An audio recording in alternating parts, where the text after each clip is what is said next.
the American Council on Renewable Energy is a national nonprofit organization that unites finance and policy and technology to accelerate the transition to renewable power. We work across technologies and across the renewable transaction space. So we're a membership organization, and our members include companies that do wind, solar, geothermal. So let's see, just need to be on there. We're getting it rolling here.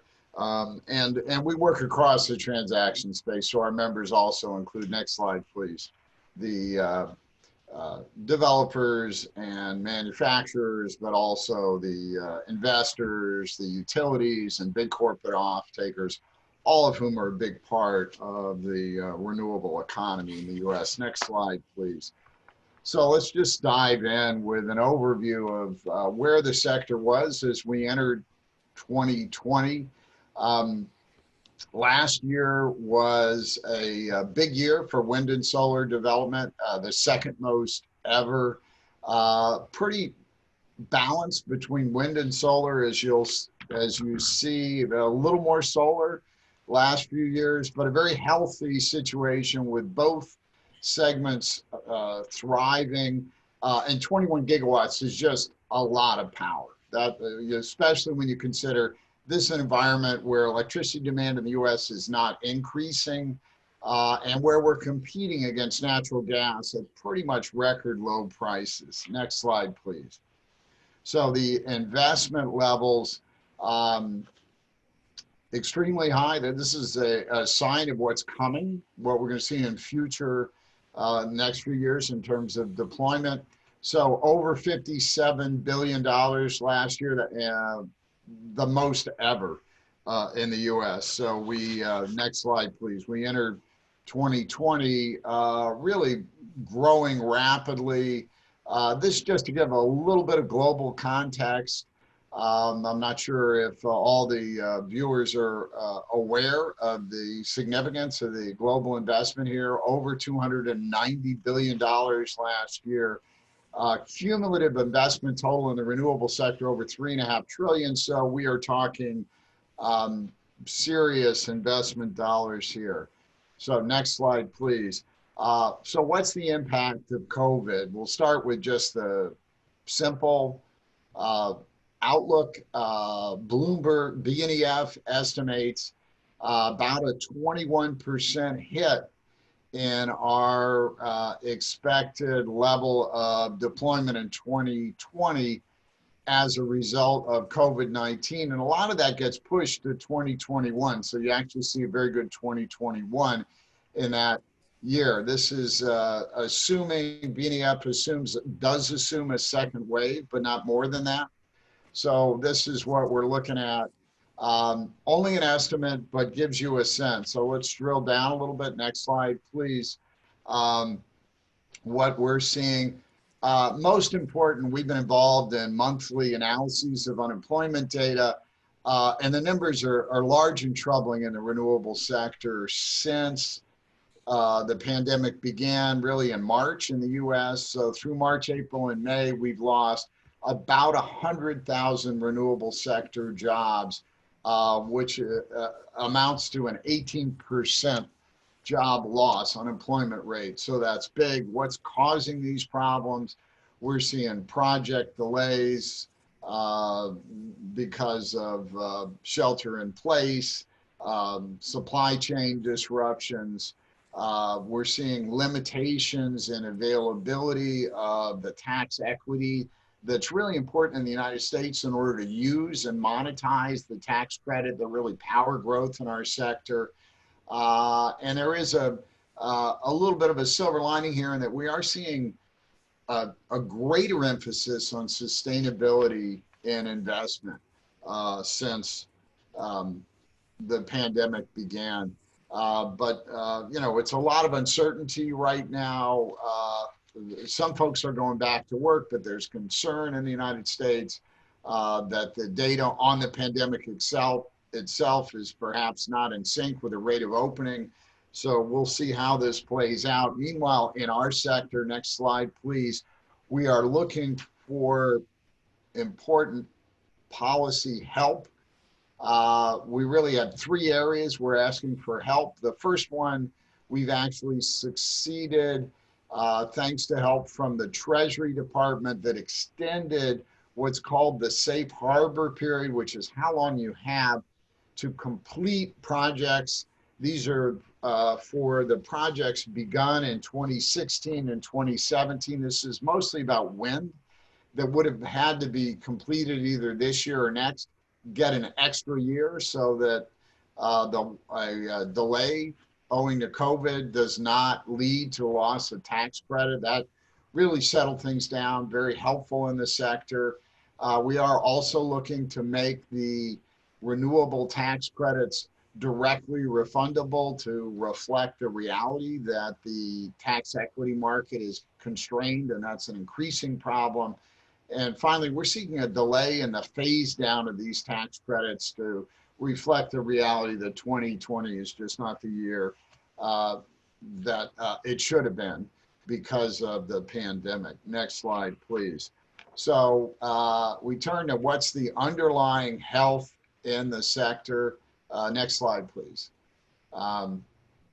And we would point to three central drivers that remain important and that we think are going to keep the sector growing. Thank you. That's good right there. The first driver is dramatic improvements in cost-effective, well-documented, almost 90% less expensive LCOE is levelized cost of energy, down 90% for solar and 70% for wind over the past decade. So these are really powerful numbers. Next slide, please. This next one is from BloombergNEF, a graphic representation of just how well renewables are competing with everything else out there, providing sources of electricity. So almost, in most of the country, renewables are directly competitive from a cost standpoint. So that's really important. Next slide. Consumer demand in the U.S. Remains strong. I would start with, next slide, please. Start with distributed solar. We see strong demand and distributed solar approaching 5 gigawatts. This slide is about corporate purchases of renewable power. This is beyond what utilities are buying to distribute to the grid. I realize most of you are not going to be able to see this. Folks who email me at wetstone@acore.org, I'm happy to send the PowerPoint because I realize I'm moving through quite rapidly. But here we saw over 9 gigawatts of new renewable power purchased by corporations. This is a phenomenon that didn't really exist 6-7 years ago. So major change and really important in this country. And then lastly, I would mention the extent, next slide, please, the extent to which states have stepped up and driven renewable policy in this country. One slide more, please. Next slide, please. 29 states in this country have policies that call for specific levels of renewable power. I have a map. It'll be better when people can see it. Anything you can do to get that next slide up? There we go. So 29 states have direct policies. Next slide, please. And what we're seeing is an increasing number of states that are just going for the ambitious target and calling for 100% either carbon-free or clean energy or renewable power. That's 15 states, and they tend to be big populated states, which is important because that's where the electricity demand is in the country. This is extremely significant trend. Not all these are actual laws. As you can see, some are executive orders.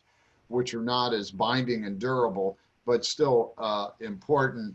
We're also, next slide, we see a lot of local governments working toward 100%.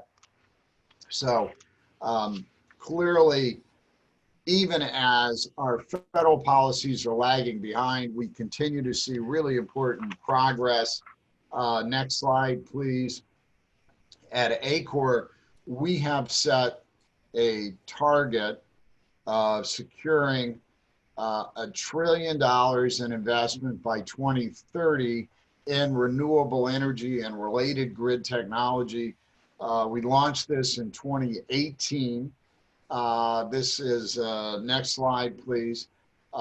So this campaign gets us not to where we need to be from a temperature science standpoint, but from the sort of Paris objective standpoint, we remain very much in the game if we can get to this target. We are off to a surprisingly credible start with 125 billion over the first 2 years. That's not where we need to be, but we're making important headway. We are going to need, if we're going to meet this target, we're going to need to increase our annual investment level from where we are now to about $87.5 billion, which is about a 28% increase every year. So if we don't do it this year, we'll need to do more in the ensuing years in order to get there. A particular area where we need more investment is in the enabling grid technologies like energy storage. That's really falling behind. Wind and solar investment is doing well and is up. These enabling technologies, we're not yet realizing the potential, particularly for storage. So we know we need to do better there. And I'll just briefly, before wrapping up, mention the work streams that we're pursuing at ACORE, particularly from a policy perspective, to get us there. Next slide, please. And they include very much near term the COVID response effort that we're undertaking. We already got the Treasury safe harbor increase, which is helpful. We need that monetization. We need the phase down delay. Other things we're focusing on that are critically important to meeting these standards, better ESG scoring that actually reflects use of renewable energy, investment and deployment in renewable, that's transparent, that's linked to things like sustainable development goals. ESG scoring today, we are not where we need to be. Climate policy, we are looking at the suite of policies we need to get there. Carbon pricing, as Helen mentioned, is really helpful, but we're going to need more. It's not going to be enough on its own. Thank you for the nod, Helen. I see that. We are very much focused on a suite of policies that include a national clean or renewable energy standard and carbon pricing, technology neutral credit. And then we have grid policies. We need to update and modernize our grid. Right now, our regions are interconnected. We're not using the technology that's available. We have a balkanized system. We need to do much better to connect the areas of big renewable resources to where people live, where the demand for electricity is. That's an important in order to get to our climate goals long term. And then lastly, I would just emphasize, again, energy storage. We need policies to promote the use of the technology that's available today. And then in the end, it's going to be very efficient, make our system more resilient. We believe there should be a tax credit for freestanding energy storage in this country. So that's it for me. I'm grateful for the opportunity to participate, and back to you, Gianni.